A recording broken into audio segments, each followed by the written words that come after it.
নমস্কার বন্ধুরা, আমার চ্যানেল ইজি রেসিপিসে আপনাদের সবাইকে ওয়েলকাম জানাই। আজ আমি আপনাদের করে দেখাবো এঁচোড় দিয়ে মুরগির মাংস। বানানো খুবই সহজ আর খেতে কিন্তু অসাধারণ হয়। আসুন তাহলে দেখে নেওয়া যাক। এই রেসিপির জন্য আমি এখানে একটা ছোট সাইজের এঁচোড় নিয়েছি। এঁচোড়টার ওজন প্রায় 550 গ্রাম। ছোট সাইজের এঁচোড় নিলে কিন্তু এই রান্নার স্বাদ অনেক বেশি ভালো হয়। চিকেন নিয়েছি 600 গ্রাম, আর এখানে আমি সমস্তটাই বোনলেস পিস নিয়েছি। আপনারা চাইলে হাড় শুদ্ধ মাংস দিয়েও করতে পারেন, তবে বোনলেস চিকেন দিয়ে করলে এই রান্নার স্বাদ কিন্তু আরও বেশি ভালো হয়। আর নিয়েছি দুটো মিডিয়াম সাইজের পেঁয়াজ, যেটাকে আমি একদম সরু করে কেটে নিয়েছি। নিয়েছি আলু, দুটো বড় সাইজের আলু নিয়ে সেটাকেও আমি টুকরো করে কেটে নিয়েছি। এরপর আমি ম্যারিনেট করব, যার জন্য নিয়ে নেব সামান্য একটুখানি পেঁয়াজ। বাকি পেঁয়াজ আমি পরে ব্যবহার করব। নিয়ে নেব 3 থেকে 4 টেবিল চামচ মতো সর্ষের তেল। আদা বাটা নিয়ে নিচ্ছি 2 চা চামচ। রসুন বাটা নিয়ে নেব 2 চা চামচ।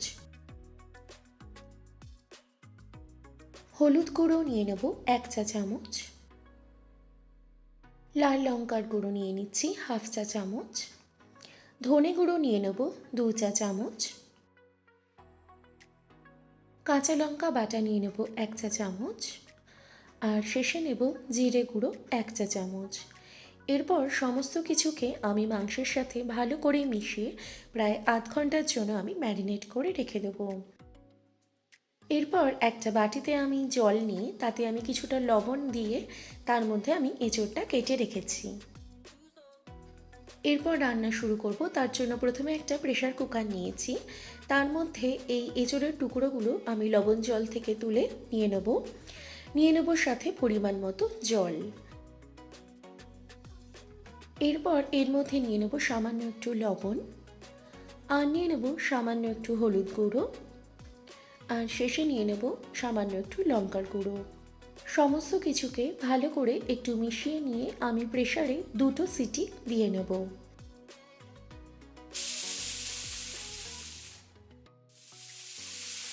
দুটো হুইসেল দেওয়া হয়ে গেছে।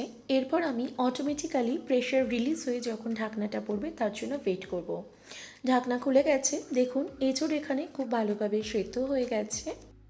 এরপর আমি এঁচোড়ের জলটা ঝরিয়ে নিয়ে একটা স্ট্রেনারের মধ্যে ছেঁকে নেব। এরপর একটা কড়াই নিয়ে তার মধ্যে নিয়ে নিচ্ছি 3 থেকে 4 টেবিল চামচ সর্ষের তেল। আর তেলটা যখন খুব ভালোভাবে গরম হয়ে যাবে, আমি এই ছেঁকে নেওয়া এঁচোড়গুলো খুব সাবধানে তেলের মধ্যে দিয়ে দেবো। এরপর দিয়ে দেবো সামান্য একটু লবণ। আর লবণ দিয়ে দেওয়ার পর আমি এঁচোড়গুলোকে প্রায় 2 মিনিট সময় ধরে একটু ভেজে নেব।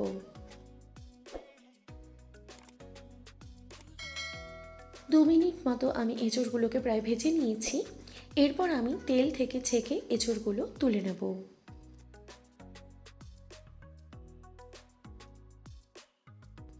এঁচোড়গুলো তুলে নেওয়ার পর আমি ওই সেম তেলে দিয়ে দেব আগে থেকে কেটে রাখা আলু। আলুগুলো দিয়ে দেওয়ার পর এর মধ্যে দিয়ে দেবো সামান্য একটু লবণ। লবণ দিয়ে দেওয়ার পর আমি 3 থেকে 4 মিনিট সময় ধরে গ্যাসের ফ্লেম মিডিয়াম টু হাইতে রেখে আলুগুলো একটু লালচে বাদামি করে ভেজে নেব। 3 থেকে 4 মিনিট হয়ে গেছে, এবার আলুগুলো আমি তুলে নেব। আলুগুলো তুলে নিয়ে আমি এর মধ্যে আর একটু সর্ষের তেল দিয়ে দেবো। আপনারা চাইলে নাও ব্যবহার করতে পারেন। আর ফোড়নের জন্য দিয়ে দিচ্ছি তেজপাতা, গোটা জিরে, শুকনো লঙ্কা, এলাচ আর দারচিনি। এই সমস্ত কিছুকে কয়েক সেকেন্ড একটু নেড়ে চেড়ে আমি এর মধ্যে দিয়ে দেবো আগে থেকে কেটে রাখা পেঁয়াজ। পেঁয়াজটাকে কয়েক সেকেন্ড মতো আমি তেলে একটু নাড়াচাড়া করে নিয়ে এর মধ্যে দিয়ে দেবো দুটো কাঁচা লঙ্কা। আর কাঁচা লঙ্কাগুলো দেওয়ার পর আমি আরও 3 থেকে 4 মিনিটের জন্য গ্যাসের ফ্লেম মিডিয়ামে রেখে পেঁয়াজগুলোকে ভেজে নেব। আর তারপর এর মধ্যে দিয়ে দেবো 2 চা চামচ রসুন বাটা। রসুন বাটাটা দিয়ে দেওয়ার পর আমি গ্যাসের ফ্লেম মিডিয়ামে রেখে 2 মিনিট সময় ধরে খুব ভালোভাবে পেঁয়াজের সাথে ভেজে নেব। আর তারপর দিয়ে দেবো আদা বাটা 2 চামচ। আদা বাটাও দিয়ে দেওয়ার পর আমি আরও 2 মিনিটের জন্য সমস্ত কিছুকে খুব ভালোভাবে পেঁয়াজের সাথে আমি ভেজে নেব। এরপর হলুদ গুঁড়ো দিয়ে দেবো 1.5 চা চামচ। আর কাশ্মীরি লঙ্কার গুঁড়ো দিয়ে দেবো 1 চা চামচ। এরপর এই সমস্ত মশলাকে আবারও খুব ভালোভাবে মিশিয়ে নিয়ে কয়েক সেকেন্ডের জন্য রান্নাটা হতে দেব। আর তারপর আমি এখানে দুটো মিডিয়াম সাইজের টমেটোকে টুকরো করে কেটে নিয়েছি, সেটা আমি দিয়ে দেব। সাথে দিয়ে দেবো সামান্য একটু লবণ। লবণ দিয়ে দেওয়ার পর আমি 2 মিনিট মতো টমেটোটাকে একটু ভেজে নিয়ে আমি ঢাকা চাপা দিয়ে 4 থেকে 5 মিনিটের জন্য হতে দেব।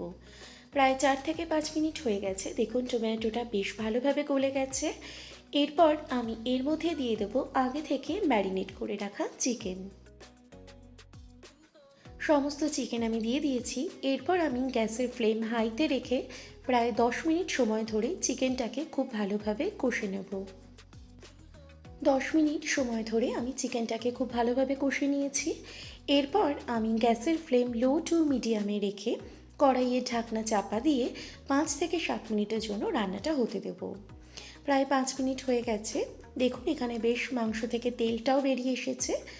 এরপর আমি এর মধ্যে আগে থেকে ভেজে রাখা যে এঁচোড় আর আলু সেটা আমি দিয়ে দেবো।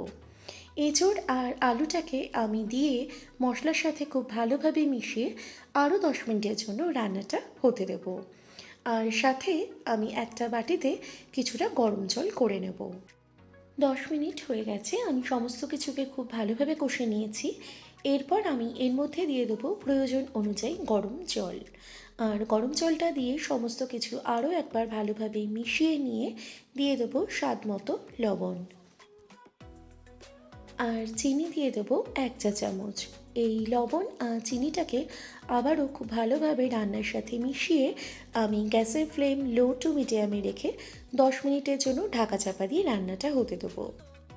10 মিনিট হয়ে গেছে, ঢাকনাটা আমি তুলে নেব। এখানেই আলু, এঁচোড় আর চিকেন সমস্ত কিছুই কিন্তু খুব ভালোভাবে সেদ্ধ হয়ে গেছে। সবশেষে ছড়িয়ে দেবো একটু গরম মশলা আর সমস্ত কিছু একবার মিশিয়ে নিয়ে গ্যাসের ফ্লেম অফ করে দেব। আজকের এই রেসিপিটা আপনাদের কেমন লাগলো অবশ্যই আমাকে কমেন্ট করে জানাবেন আর বাড়িতে ট্রাই করে দেখবেন। আজকের এই ভিডিওটা যদি আপনাদের ভালো লাগে তাহলে ভিডিওটাকে একটা লাইক করে দেওয়ার অনুরোধ রইল। সাথে আমার চ্যানেল সাবস্ক্রাইব করে আমার পাশে থাকবেন। দেখা হচ্ছে নেক্সট এপিসোডে নিউ কোনো রেসিপির সাথে। Till then stay safe, stay healthy.